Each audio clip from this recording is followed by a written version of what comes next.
April 15th, 2023, over 1 million people have been forced to flee their homes. Many have been internally displaced in Sudan, while many have fled across the borders to neighboring countries. There are not exact figures, but it is estimated that over 800 people have been killed and over 5,000 people have been injured due to the fighting. The latest fighting comes at the 20-year anniversary of the start of the genocide in Darfur, a region in western Sudan, a crisis that led to the deaths of hundreds of thousands of civilians and over 2.5 million displaced. Now, 20 years later, hundreds of thousands of Sudanese refugees have still not been able to return home. The current crisis and increasing displacement is putting a strain on the already struggling humanitarian situation. To help us make sense of how we got here and discuss where the crisis may be going, I'm so happy to be joined by Samah Salman. Samah is a business executive in Sudan's private sector and the founding member and president of the U.S. Educated Sudanese Association, and has been heavily involved in responding to the ongoing crisis in Sudan. Thank you for joining me today. So could you... Oh, sorry. Thanks, Mike. Thank you. And thank you for providing a platform for Sudan. I appreciate it. Of course.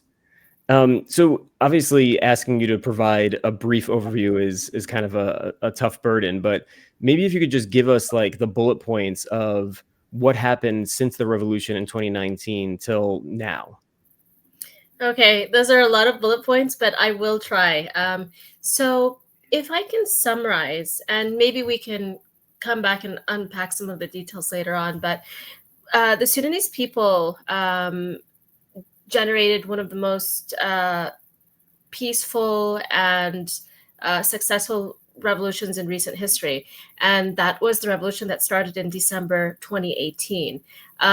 What happened is that myself, being one of the protesters, we as Sudanese went out on the streets on an almost daily basis to put pressure on then dictator Omar al-Bashir, who is the notorious dictator who has led Sudan through 30 years of wars and atrocities. And, he basically was the dictator who spearheaded the Darfur Civil War. He continued the South Sudan Civil War, and it was under him that Sudan was partitioned. South Sudan was partitioned. In April 2019, enough pressure had been put on Bashir by the protesters that he was sufficiently weakened to the extent that his right-hand man at the time, General Hemeti, the commander of the Rapid Support Forces, and General Burhan, who was at the time the Inspector General of the Sudan Armed Forces, and a few other generals within the military, basically changed the guards one evening in April 2019. Bashir woke up and was taken to prison by these generals who he thought were faithful to him. After that, what happened is actually sort of a twist in events, because once Generals Burhan and Hemeti had, quote unquote, ousted Bashir and carried out what was effectively a palace coup, they then felt entitled to succeed Bashir in terms of taking power in Sudan. So they created something called the Transitional Sovereign Committee, or this Transitional Military Council, basically. And what happened there was they created a military council that took over the leadership of Sudan. We as protesters, we continued to protest because we didn't want any military rule, whether that was of Bashir or of his old guard.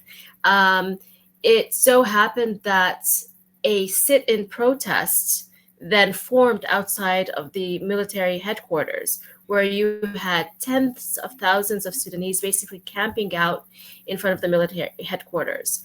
The Sudanese military had a conundrum on its hands. What was it going to do with these protesters who just wouldn't go away? So on one evening in June 2019, they conducted a massacre on these protesters. shooting them, burning down tents, dumping bodies in the Nile River, conducting one of the biggest atrocities in Sudanese history. And this time it happened to be in Khartoum, Sudan. Mhm. By that point, the international community was sort of at a loss of what to do. Here you had this beautiful revolution, and now it was sort of, coming to a point where the country was going into a very bloody and nightmarish and hellish place. So they sort of came together and they said, well, let's negotiate some sort of a settlement between the military that was seeking to retain power and through the civilians who were saying, no, it is our time to take power. Mhm. So in August of 2019, a power sharing agreement was negotiated with the leadership of the AU, IGAD, the UN, basically the US, the international community, all of the different mechanisms, the Troika, the Quad, and Prime Minister Abdullah Hamdok was appointed as the Prime Minister of this transitional government that was to, take Sudan forward for a period until elections could be held, and that was supposed to be the plan. Yeah, and so they were pushed to creating this transitional, council that included sort of a power sharing between the military and a supposed civilian, figurehead, right? Because Hamdok wasn't elected by the people, so you can't really say he was a civilian authority in that same way as a democratically elected official, but he was Yeah. representing the people, more or less. Yeah, he was appointed by an entity called the Forces for Freedom and Change, the FFC.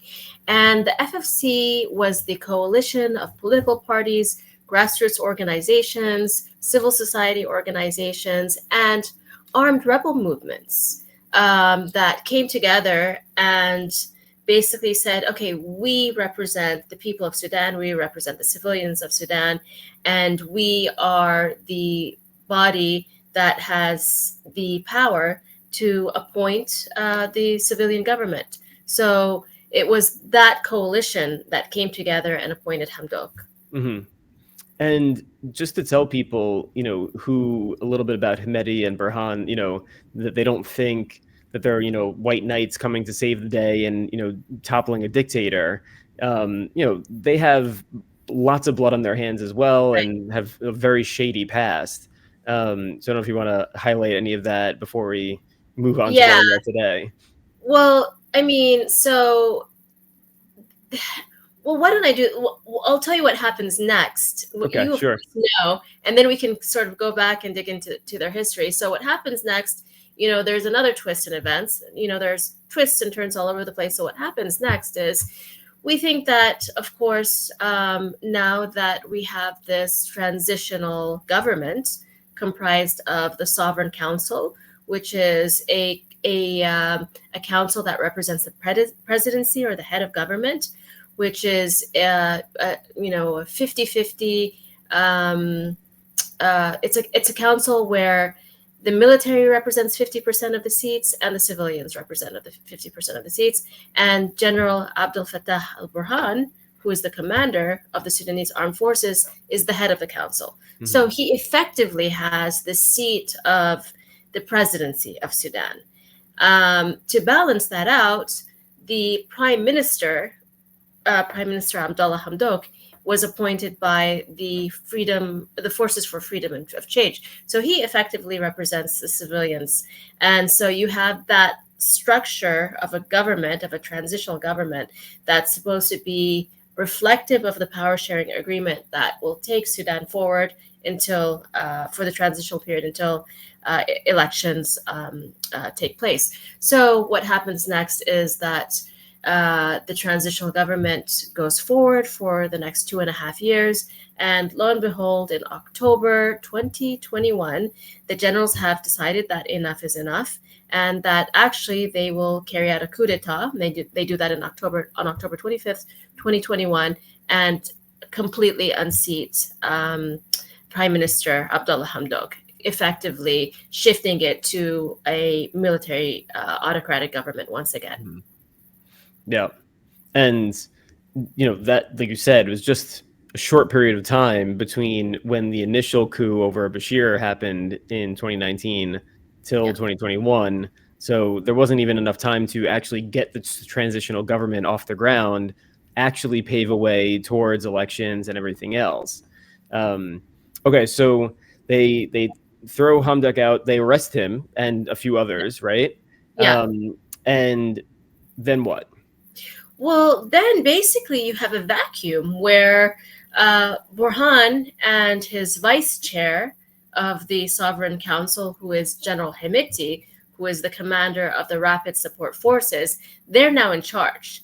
And they've carried out this coup jointly. And so they have to figure out a way to sort of form a government and appoint a prime minister. So they look around and, they find a few Islamists of the old guard of Omar al-Bashir's regime, and they try to appoint them, but people go out into the street and protest, and so they have a problem on their hands.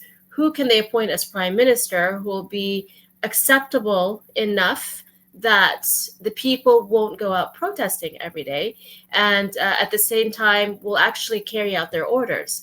And there's nomination after nomination, and they just can't seem to find the person who will take the job. Or if the person takes the job, it's only a matter of days before, enough protesters go out on the street to express their disapproval. Now, mind you, the protesters are still going out on the streets to express their disapproval of the coup itself. So you have paralysis in Sudan at this stage, where it's just protest after protest 2-3 times a week. And at this point in time, people aren't even really focused on their livelihoods anymore. They're now just focused on getting rid of Burhan and Bashir. But you have a stalemate at this point because, the military has the advantage of its might and sort of prowess and military equipment and hardware and the fact that it shoots protesters out on the streets. So now we're still losing, 10, 15 protesters every month. So the international community is looking at this and saying, okay, this can't go on. They come back for another round of negotiations. This time it's called the Framework Agreement. And in December 2022, after this has gone on for long enough, they bring again the same parties to the negotiating table, which are the generals, the Forces for Freedom of Change that represent the civilian faction, and the international community says, okay, we need to have a way of handing power over to the civilians, which was the original plan. And, this framework agreement is signed by all the parties. Now, at that time, people like myself are looking at this and thinking, these two generals, they're definitely coming to the negotiating table in bad faith. And looking at their track record, they've never stuck to an agreement. So they're probably signing this just to sort of ward off like all this pressure that's coming from the international community, and they'll just go back to business. So there was no trust. The civilians just had no trust that they were going to do the right thing. Absolutely not. There's zero trust. And at the same time, the international community seems to be committed to this agreement because they're thinking enough blood has been shed, enough lives have been lost, Sudan has been destabilized enough. We need to get some sense of stability and order back to the country. And that, while in itself is not a bad intent, it sort of misreads, the tea leaves. And it really also is surprising because when you look at the track record of these generals, they really don't have any credibility. So how the international community sort of came to think that this framework agreement would stick is sort of beyond me and people like me who could read the situation. And the agreement is signed, and that's the draft agreement. And then when it comes time to sign the final agreement, and we're getting closer to that, that's when war breaks out. And in between all this, like even going back to 2018, I think it's worth mentioning that all of these protests that you keep talking about in Khartoum were nonviolent. They were, civilian led. It wasn't like there were clashes in the streets between the civilians and the authorities in a violent way, except for the fact from the authorities to the civilians. They were clearly being targeted. People were being beaten, as you said, shot and killed, arrested, etc. But it wasn't like a civil war between the civilian faction and the, sort of old guard in Burhan and Hemeti. No, you're absolutely right, Mike. And that's such a great point because it was completely nonviolent. And that was the strategy of the protesters. I mean, it was a deliberate strategy because there had been debates, in public forums about, our protesters are being killed. Why don't we take arms and fight back? But then the general wisdom was, okay, you can't fight the military. You're going to lose. And if you do that, you automatically become like a rebel armed movement, and you will be at war with the government, and that's not what you want. That's not going to help you attain your goals. It's going to be counterproductive. So keep it nonviolent, and that was the strategy. And the other part of the strategy was to use the sit-ins. So people would stay at home, not go to work, and not use public transport and not use the public services in sort of an attempt to also shut the government down. So it was a combination of those two tools that really it's what challenged the government and what gave the protesters their strength. And then so getting to April of this year, as you were saying, they started to get to this place of final implementation of the latest round of new negotiations, and then all hell breaks loose. So there are several controversial clauses in the framework agreement, and the most important one is the one around security sector reform. And that clause says that the Rapid Support Forces, the RSF of General Hemeti, should be integrated into the Sudanese armed forces, because the RSF is basically a paramilitary group. It is not the regular army. So the agreement said that the RSF should be folded back into the regular army. Now, General Hemeti, who's been his own boss, who's accumulated a huge amount of power, social capital, an entire, economic empire. At this stage, he's not going anywhere. He has his own ambitions and his own designs. So this is the sort of genie that's come out of the bottle that's not going back in.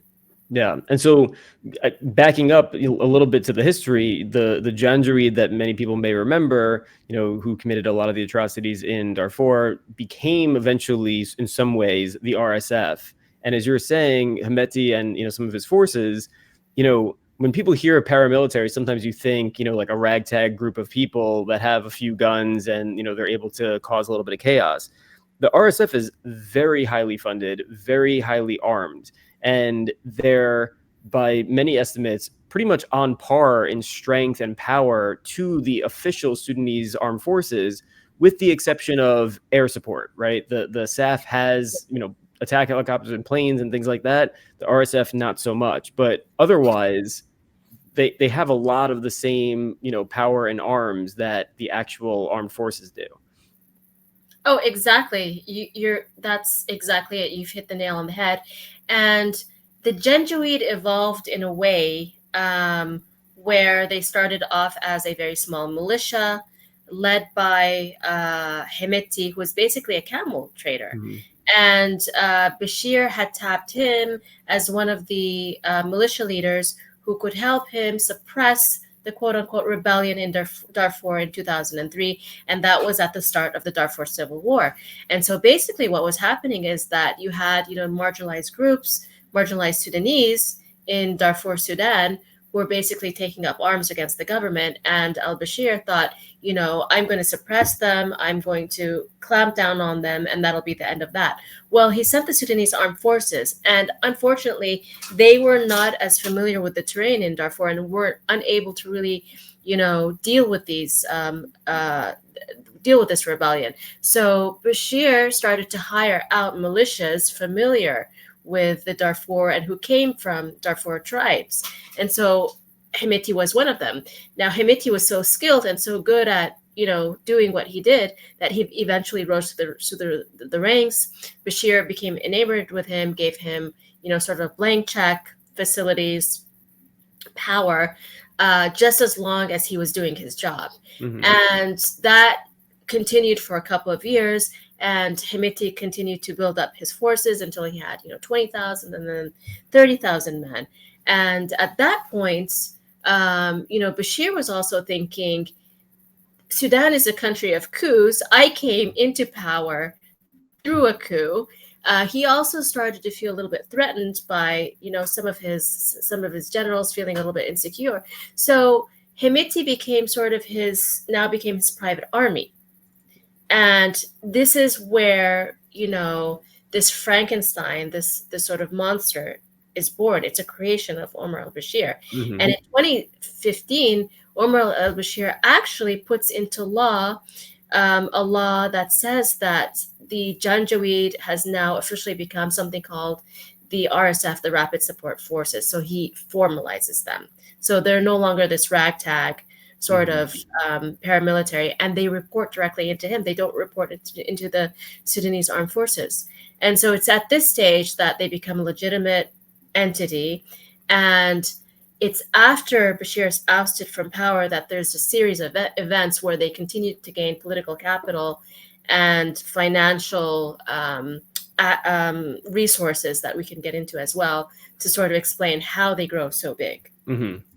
And before we get there, you were saying that the part of the negotiations in this framework, the one of the controversial pieces was this, agreement to have the RSF integrate into the SAF. And I think it's worth highlighting, some of the biggest issues that happen in these transitions from, either dictatorship or military rule, or civil war to, some form of democratization, security sector reform, and the rapid democratization, the rush to get elections, the rush to have, a more democratic society, tend to be two big risk factors for further conflict. And in Sudan, that's what we saw, right? You see the two generals, one who's saying, hey, you need to integrate with our forces so we could all be under, one command.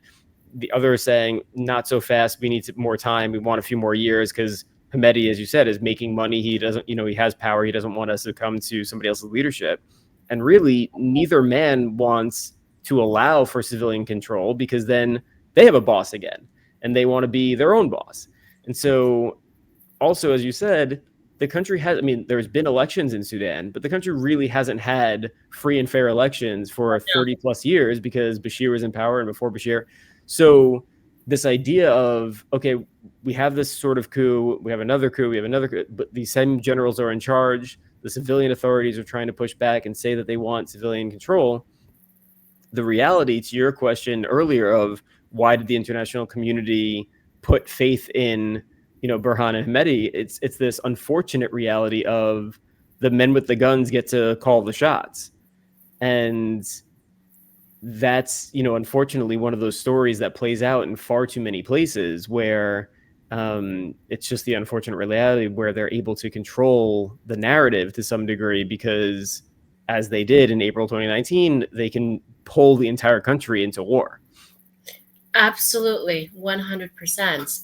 And that is also part of the reason why I think there weren't punitive measures applied earlier by the international community. So I think what happened is exactly like you said. In October 2021, when Burhan and Hemeti carried out the coup against the transitional government, there were all sorts of proposals around U.S. targeted sanctions, and that came out of the U.S. Congress. But even though they were passed by Congress and moved over to the State Department and the White House, nobody could really press the button on them because the thought was always, well, we don't want to push this situation into a more volatile situation where the country then goes into war. So it was already a very fragile situation.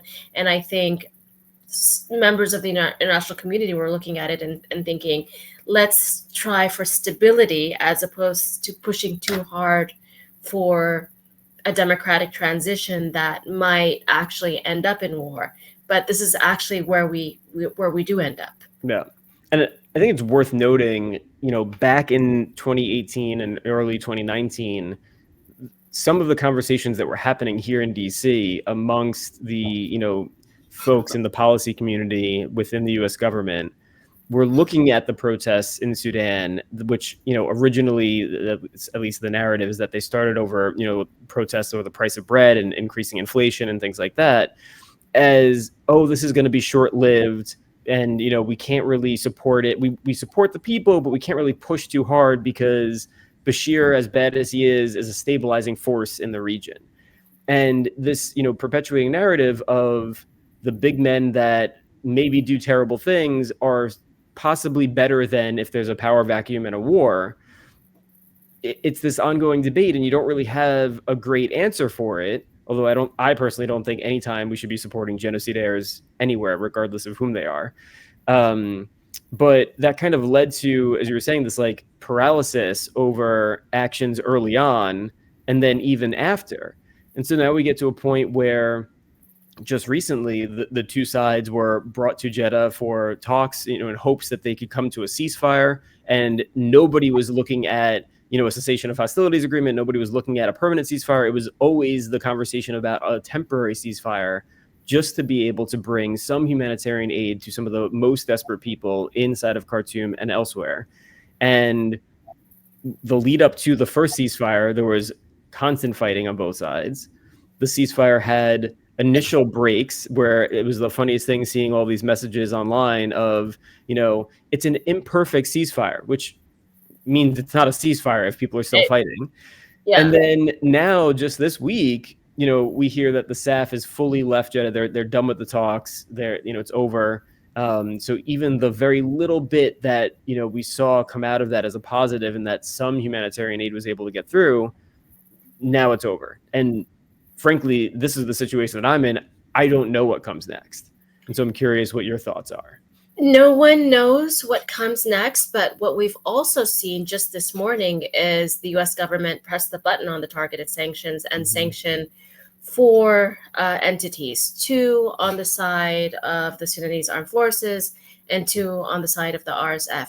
So this is actually an interesting experiment where the accountability mechanisms are now actually being implemented. And we need to see how that's going to play out. Now, there's a level of impunity on the side of both these generals. So how they respond, there's different scenarios for how they could respond. They're definitely not happy, and they're definitely very apprehensive. The other part of the sanctions framework strategy is that sanctions are about freezing assets so that Burhan and Hemeti can't really get a hold of those assets and can't use them to buy weapons or smuggle weapons back into the country. A lot of the assets held by the SAF and the RSF are actually not connected to the United States anymore. Let's remember that Sudan has been under comprehensive sanctions from 97 to 2017. That's 20 years, basically. And what happened during that period is that there was a fundamental shift where Sudan was forced out of the international banking system and started using alternative channels. So they started doing their banking in Turkey and China and Malaysia and the United Arab Emirates and Saudi Arabia and some of the other Gulf countries. So now you'll see a lot of these assets and financial flows are actually tied up with the Gulf. And I've often been a proponent of the view that if you want targeted sanctions to work, you need some of these allies in the Gulf, whether it be the United Arab Emirates or Saudi Arabia, to come on board the sanctions framework. Otherwise, they're not as effective as they should be. Yeah, no, it's a great point. I think so often we hear the term sanctions used, especially because the U.S. government loves to talk about it as seemingly one of the only tools that we have in the toolkit to address, bad actors. And there's a lot of research out there that shows that sanctions don't really have a great track record of stopping, violent conflicts and mass atrocity situations, unfortunately. And part of the reason, as you said, is that there's only so much that U.S. sanctions alone can do. And so I think it's a great point about the Gulf countries. The UAE and Saudi Arabia have been involved in some of these talks, in some of the pressure, in collaboration with the United States. So why wouldn't they want to cut off ties? Why wouldn't they want to, seize their assets, especially if those assets are, in their country? Yeah, I mean, it's sort of like, basic, finance or accounting 101. When you've got lots of assets, in your country, that's a good thing. You don't want to get rid of assets. So your economy benefits from those financial flows. And whether those are resources like gold coming in from Sudan or, the bank accounts of these companies, I mean, this is good for any economy. So the Gulf countries, they don't have the incentives to freeze those assets. I think it's just really that simple. And I think that because they're also very substantive assets. And the Gulf countries have also had a different view of Sudan and the type of leadership they'd like to see in Sudan. So the Gulf countries are not so much about promoting necessarily civilian rule in Sudan. The Gulf countries made of monarchies, and some would say autocratic monarchies. And so they would probably want to see rule that is a reflection of their own governments in countries like Sudan. So you've got, military generals like al-Sisi in Egypt, who is backed by the Gulf states and backed by the US and backed by the European Union. And so it's models of leadership like that have often been supported by the Gulf countries. And so for them, they see Sudan as a food basket, as a place where they can secure their food security needs, buy into large agricultural schemes and farms and export back those agricultural commodities back into their countries. And so for them, Sudan is more about food security and commercial opportunity than it is necessarily about working towards some sort of civilian transition. And they may not want to see, those sorts of challenges to governments that could then carry over into their own neighborhoods. Yeah. And there's a lot of, shady things as well, right? There's the more official channels, as you're saying, of food trade and potentially even oil trade and things like that. And then there's the sort of under the table illicit gold trades, gold for arms and gold for just, cash. The relationship that Saudi Arabia and UAE have had with both sides of the conflict, actually, in support of the war in Yemen. Exactly. Having RSF forces and SAF forces actually going to fight in Yemen, adding to the force there. And as you said, in Egypt, I don't have I'll put a map up maybe, after, but, the Nile running right through, there's a lot of Nile politics, as they say, between those countries. And so, having a friendly government in Sudan that, the Egyptians can actually work with on, managing the Nile River, which is a huge source of water for many countries, not just those two, is a big piece of the puzzle as well. Oh, absolutely. The GERD, the Grand Ethiopian Renaissance Dam in Ethiopia, I mean, that's another hotspot where you've got negotiations that have been facilitated by the US and other entities between Ethiopia, Sudan, and Egypt because of this tension between Egypt and Ethiopia around, who has sort of the rights to determine how the Nile waters are managed. And, you even have a special envoy, a US special envoy to the Horn of Africa, whose remit right now is Ethiopia and the GERD. So that tells you how controversial and how challenging some of these issues are to manage within, the Horn of Africa in general. Yeah. No, that's important. Um, so, here we are. It's, a month and a little bit since the fighting first broke out.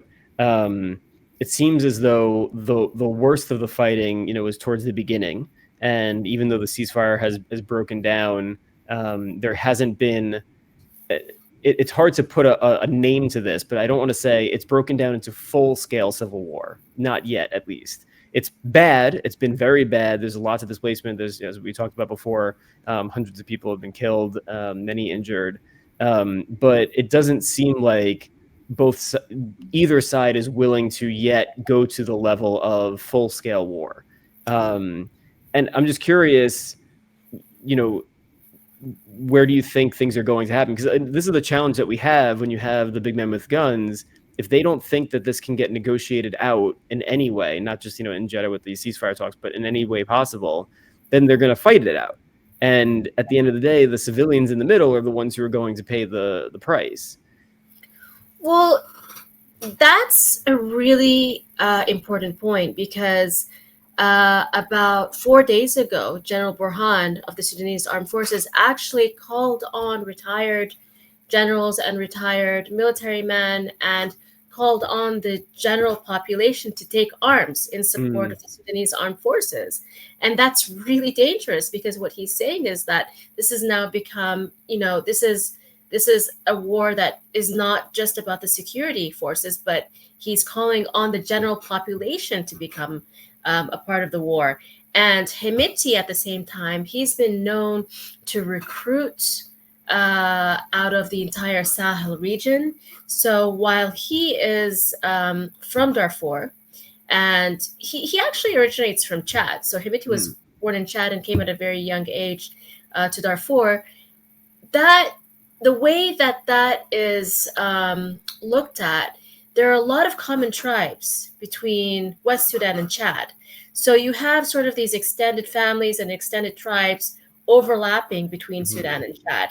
So you've got Hemeti with this natural recruiting base from West Sudan into Chad, into Mali and Niger and northern Nigeria and Mauritania, all across the Sahel. And that's one of the reasons he's so easily able to recruit. And he now has forces that at some counts are at 150,000 men, some say even 200,000. He has a sort of unlimited recruiting base. And the reason he's able to recruit so easily is because he has huge access to financial resources. During Bashir's reign, Bashir actually awarded him a whole gold mine, one of the biggest gold mines in Darfur, Sudan. So he owns a gold mine. He actually operates like a state within a state. I mean, that's sort of how crazy this situation has gone, with Bashir sort of rewarding Hemeti to help Bashir keep his grip on power.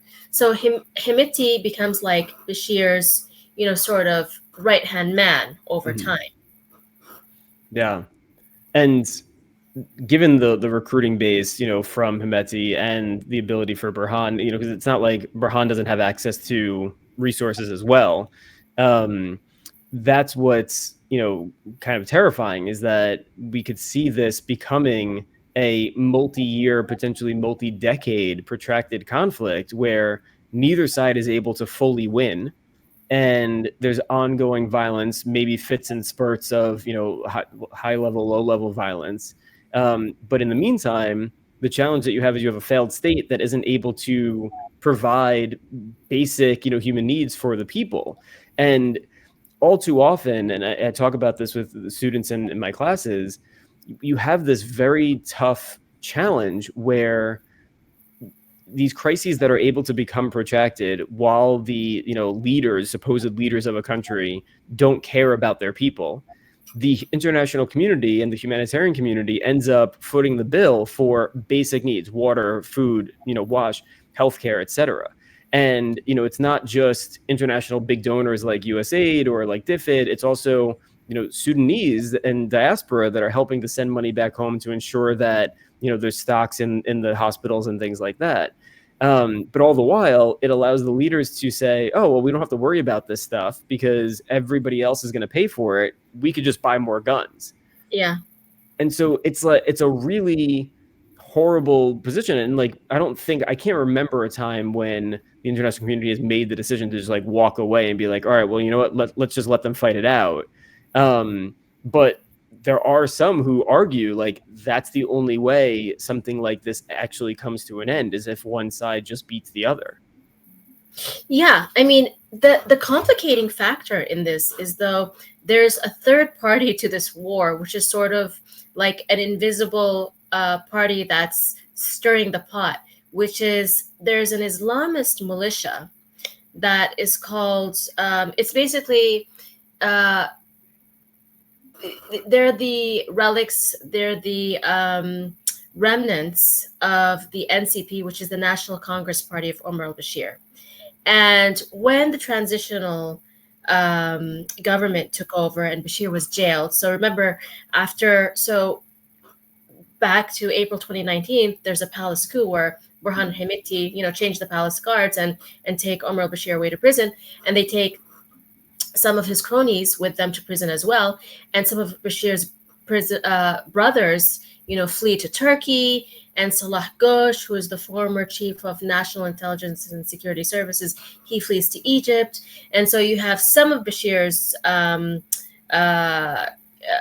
old party, Inner circle. There's inner circle, exactly. They're in prison with him, and the rest have fled the country. Mm-hmm.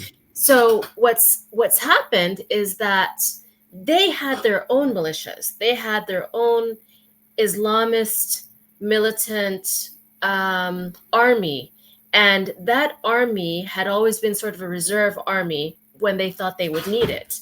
And that army went underground during this period, but there were pronouncements from them that they would come back and make right, basically get revenge on the revolution and the revolutionaries, and that they would ultimately come back to power. So they've been biding their time, waiting for the right time when they could come back and bring al-Bashir or al-Bashir's, successor back into power. And so there are reports that it's actually the Islamist militias of Bashir that fired the first shots in the April 15th war. So we don't really know who fired the first shots, but there are high-level Islamists who've come out and made statements and said that we will come back into power and we are going to win this war, and that we know that there are many members of the NCP that are also embedded in the Sudanese armed forces.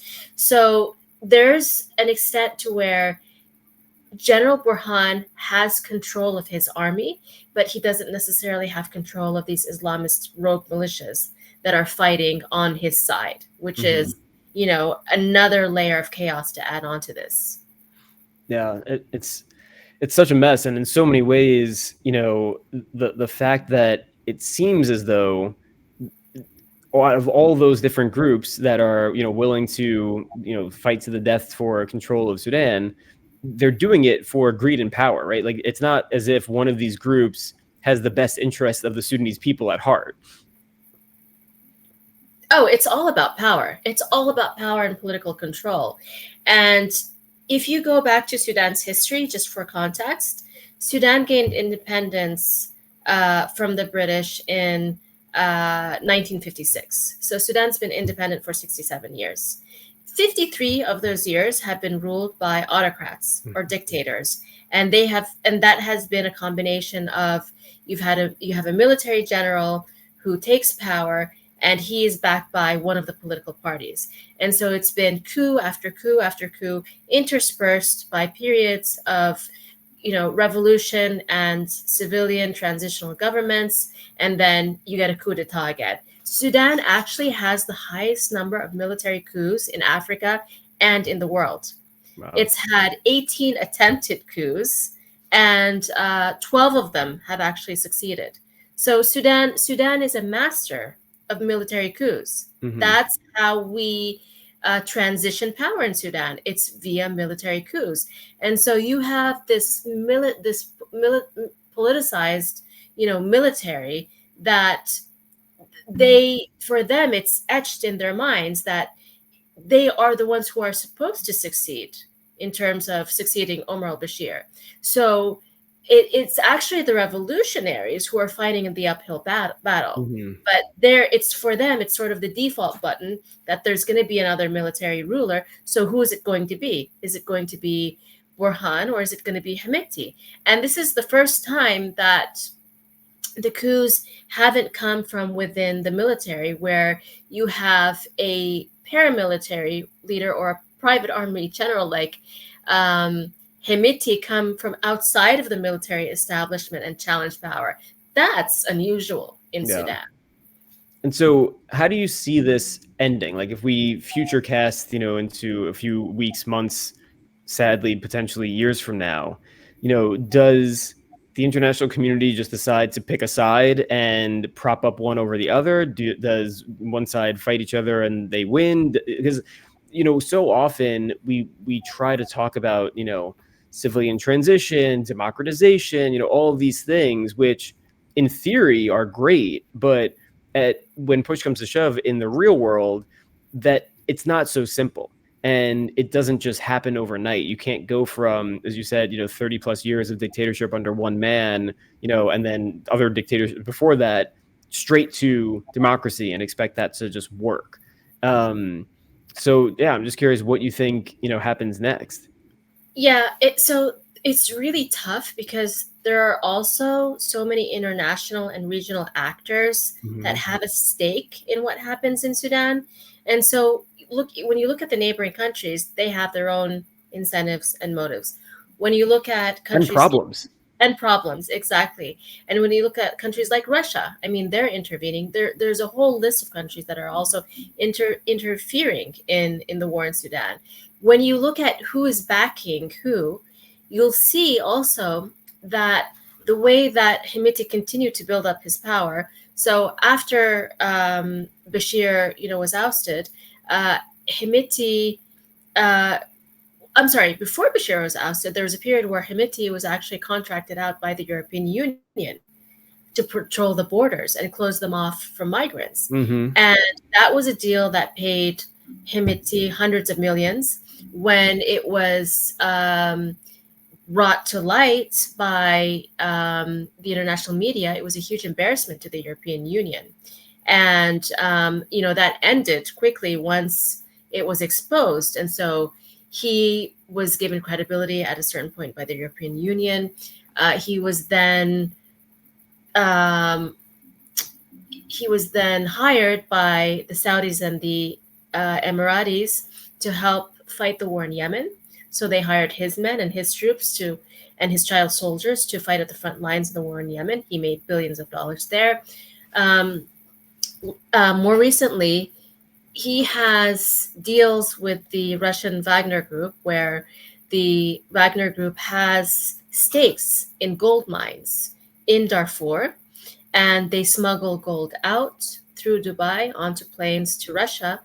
And in return, Hemeti gets stockpiles of weapons and surface-to-air missiles. And so the Wagner Group, for anybody who doesn't know, is this like Russia, mercenary group basically that's quasi-governmental in control, but sort of separate, and they're operating in many countries around in Africa, and in some of the neighbor countries like Mali and Central African Republic and Chad. And so what you see is weapons being smuggled in, possibly, and we don't have verification of this. I mean, there have just been reports, the Libyan border or through Central African Republic. And that's why a couple of days ago, actually, the US and the European Union expanded the Russian-Ukraine war sanctions on the Wagner Group in Mali, because it was thought to be that Mali was fueling the war, was providing weapons to Sudan. And so the Wagner Group and certain oligarchs there's a list of oligarchs and Russian entities that are sanctioned. And so Wagner Group in Mali was also sanctioned recently. So that tells you also how tied up this is with what's happening in terms of the war in Ukraine. Because if you see some of these gold flows, smuggled gold goes to Russia, helps to buffer the Russian treasury, and then helps to fund the Russian war in Ukraine. So this is in a very sort of fascinating and scary way, all linked up, Hmm. from Africa all the way through to the war in Ukraine. So in a very strange way, the war in Sudan and the war in Ukraine are very directly linked. Yeah. How this plays out, it really depends on the political will and appetite of the international community. There needs to be a huge amount of pressure Hmm. that comes down on the two belligerents by a coalition of, the UN and the European Union and the US and the Saudis and the Gulf partners. So right now you have talks that are being brokered by a Saudi US team. And my understanding is that they're working to broaden that coalition, and it needs to include the AU and IGAD and all of Hmm. these, expanded mechanisms in order for it to really be effective. Because once you get the entire international community on board, that's where you can get the real pressure to Yeah. weigh down on these generals. And, then you can go to the UN Security Council and say, look, we need to expand the UN arms embargo. We need to seriously implement it, and we need a no-fly zone. And, those are the sorts of things that can bring real pressure on the generals. And then you've got the sanctions frameworks, these targeted sanctions and, asset freezing. Those are really the only tools and mechanisms that you have to try to end the war. Hmm. Otherwise, it's very difficult with these Yeah. two generals who have these sorts of motivations to cling on to power. Yeah, and as you said, until some of those other actors are willing to step up with the pressure, it's going to be difficult for the US, the EU, UK, Norway, et cetera, to by themselves sanction some of these, assets, or sanction some of these leaders or their, companies that they have. Exactly. Um, Because no one's and going to do it alone. Mhm. Yep. Yeah, and it's the kind of thing where, as you said, they're only in this for power and money, and so if you can cut off, the money train at least, then they can realize, okay, well, going forward in this way is not going to benefit me anymore. If Hamedi can't get his gold out, through certain channels, and then even if he does get it out, he's not able to get money back for it because he can't get the money, unless somebody's handing him a wad of cash. So, Exactly. that's one of those key provisions. And then the last thing I'll say, and then probably wrap up, but um, Sudan is one of those countries, as I've heard you talk about, before, that has had a history of impunity and cycles of violence and cycles of conflict over the years. And it's just a great example of what happens when you allow individuals to continue to, not face accountability for their crimes. Because, as we mentioned, Hemeti is, responsible for countless crimes in the Darfur region. Burhan is, responsible for countless crimes. Bashir, even though he was arrested, he wasn't arrested for those crimes. He was arrested for other things, and he hasn't gone to The Hague yet to face charges at the ICC. Other members of his inner circle, as you said, who fled the country are free. They're not, Salah Ghosh isn't under, house arrest or something like that.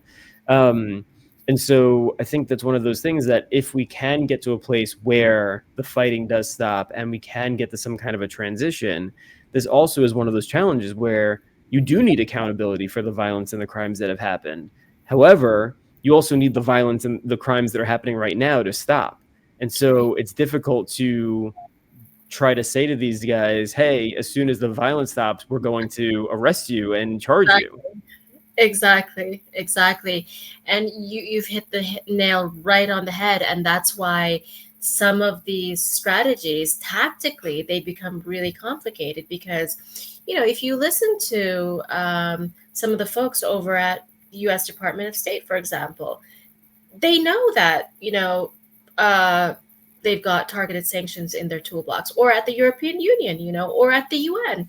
But at the same time, you've got two warring parties, and do you want to, sort of antagonize them further if you pull out these sort of tools, or do you say, all right, well, we're going to clamp down and that's it?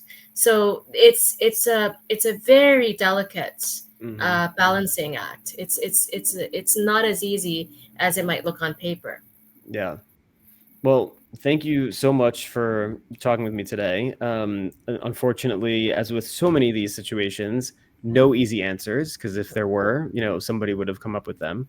But I'm sure, well, you're on the circuit, as we were talking about before we started recording. You're doing a lot of different things. I'll link to a few other interviews that you've been doing, and thank you for everything you're doing. And I know so many here, Sudanese that are here in the States are doing a lot of great work trying to raise awareness about this and trying to engage with their individual members of Congress, with the State Department, with USAID, with the Biden administration.